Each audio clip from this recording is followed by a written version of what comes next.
welcome to the Frustration to Freedom podcast. My name is Mike Bemis, Senior Advisor Development Consultant at Simplicity, Minneapolis. I got my co-host again, Jeremy Karja, also Senior Advisor Development Consultant from Simplicity, Minneapolis. Jeremy, this is, I would say, episode 4, really second part of the series of the first appointment must. And so I love this stuff because it's just, you're developing a foundation.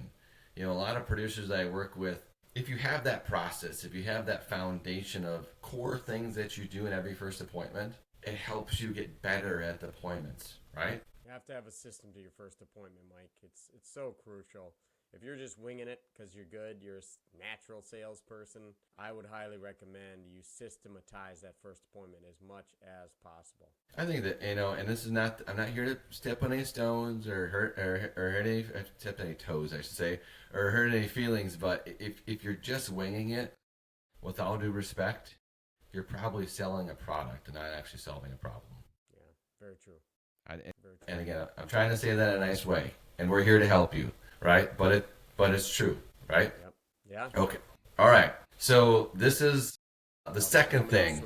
We're coming out swinging. So this is the second thing that we need to do in every first appointment, and this is from our founder, Mike Storenka. And so we call it sure thing versus a maybe. Jeremy, what is sure thing versus a maybe? When you're sitting down with a prospect, what have they been taught their entire life, Mike, when it comes to money? Accumulation, save, accumulation. Yep. What does every news channel tell them? What does every advisor tell them that they've ever met with? Accumulate, accumulate, accumulate. Build, build, build. So when you have that mindset, you have to help them have that kind of paradigm shift, that mindset shift. And so I look at it this way.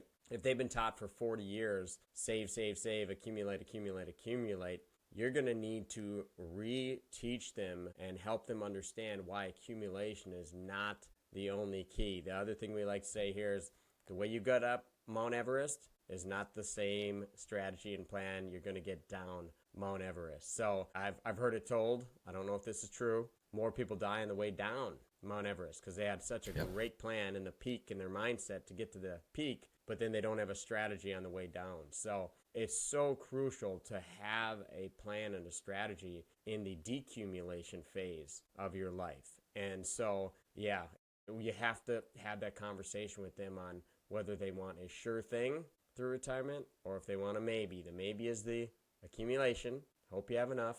4% withdrawal rule. That sort of stuff, Mike. Exactly. I mean, I love using hand signals, because I think if you use hand signals, it helps register in their brain more, right? So I say, at this stage of your life, Bob and Sally, do you want your retirement to be a sure thing or a maybe? I like that. There's another one, so you might have to probe a little bit more. So do you want your retirement income to be steady, or are you okay if it fluctuates? I like that. And it brings up a big point, and I'm going to almost reiterate what you're saying is that I don't know, I don't want to say this, how much I want to say it, but the industry, New York, there's marketing out there all the time. Put money in your 401k, put money in your 401k, accumulate, accumulate, accumulate, accumulate. Ken Fisher, accumulate, accumulate, accumulate, right? That's because they make money by doing that, right? And like I said, 80% of my advisors have a securities license, and that is awesome. We love accumulation at Simplicity, Minneapolis, right? But when you get to retirement, two things happen. Your mindset starts to change. They're done with the race, right? Especially, typically, most of the time, the wife is more conservative, right? Most of the time, there's girls are way smarter than us. Let's just be honest, right? And so, sometimes, the more, when you're talking to retirees, there's more some traditional values there most of the time, right? Most of the time they say that, man is the head of the household. Not always the case, guys. I'm just giving in general here, okay? I don't want no arrows at me. But I would say this. I say that to say this, is that the neck turns the head. The neck turns the head, right? And that's, I know that we could go into, when we talk more about the first appointment, you got to have both people there, right? Because the neck can turn the head. So when you ask the question, sure thing versus a maybe, what you're helping them do is really you're helping them understand the true purpose of their money. Because they've been so focused on that accumulation, we have to ask them questions so they can really understand, well, I have this $2 million, so I have a good retirement. A sure thing versus a maybe question helps them mentally understand to make it their own mind, their decision, right? That they need to protect some of it so they have the retirement that just not that they need, but that they want, Yeah. right? Yeah, that's good, Mike. And I think one of the things people need to realize is, when do you have this conversation? Again, it's all part of a process. It's all part of what we teach. And we have actually a 4-page data form from Mike Sturanka that all of our advisors use, just about. And in that data form, it's a natural flow of these questions. They fit in. And when you're talking about their investments, it's a great time to have that conversation of, at this stage in your life, are you more inclined to take a sure thing, right hand out, palm up, or maybe left hand out, palm up? Yep. And then you can follow it up with the phrase of, I'll keep that in mind, because 9 times out of 10, 19 times out of 20, they're going to say that sure thing. And so you're going to say, I'm going to keep that in mind as we build your plan. And you may reference that when you do the agenda in the second meeting and you talk through, you said the sure thing, we built the plan off of the sure thing. We're doing what you wanted. We're solving your problem, right? Yep. And it's all part of, hey, I will keep that in mind when I run your assessment, right? One other thing I want to add too is I think having that foundation of that sure thing versus a maybe helps you because clients will do this. They're going to talk out of both sides of their mouth in the second appointment, right? And when they say, well, doesn't the market always outperform an annuity? Or, isn't the market, but the market's just going to go up. You can My say, advisor told me that 4% withdrawals is just fine, Mike, because the market always comes back. this comes back, right? Well, you can go back. Well, you told me that you wanted the sure thing. This is the only sure thing when you're showing your solution, right? So again, it helps them mentally understand what they really want, right? And the beauty of it too, Mike, is you're on such solid ground, right?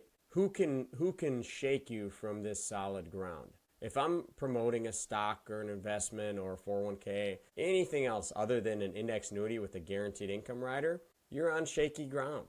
Here, promoting this strategy, you are on rock solid ground. Nobody can shake you. Nobody can move you, because you are on the sure thing. There's nothing on the face of the earth that can give you guaranteed income for life other than this product. Yep.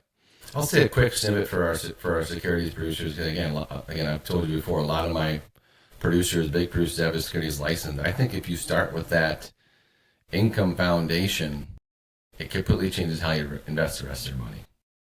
I think it actually, frees the hostages from the market, right? I think if you actually put some of the money into the annuity, it actually gives you more liquidity, because now it changes how you do with the rest of the assets, right? And you can actually, now you can focus more on growth, because you have that, let's call it 10, I'm going to make up a number. Let's say they want $10,000 a month. Not just what they need, but what they want, okay? If I have what they want right now, Jeremy, how does that change what they do with the rest, right? I do not mind taking a risk. If you have me at a guaranteed X amount of income for life, whether it's 10,000 a month, 15, 20,000, whatever my number is, and that's, I guess, a little hidden tip there. You got to know what that number is, right? That'll be another podcast. So if I have that number, then I don't care much about anything else. Meaning, yes, I want to grow that other $1 million to 10 million, but as long as I'm set on my guaranteed income, I'm okay. Hey, Mike, take the rest of my money and do what you want, because you have my guaranteed income set, and you showed me that in a very simple software to that I'm going to have the right amount of income. Yeah. I would say this, on average with my securities producers, for every dollar they put into an annuity, they actually gather $1 or $2 of AUM. Yep. Same with yeah. And so, awesome, guys. Well, that's the next thing in the first appointment. Again, sure thing versus a maybe. Again, if you guys, if you're looking to grow, if you're frustrated and you want to get to the next level, at the end of in all of our podcasts, all of our YouTube channels, you can click and book a time with us, and we love to go deeper into these topics to help you grow your practice. Yeah, let's do it. Let's do it. All right, guys, Team Elevate, let's go.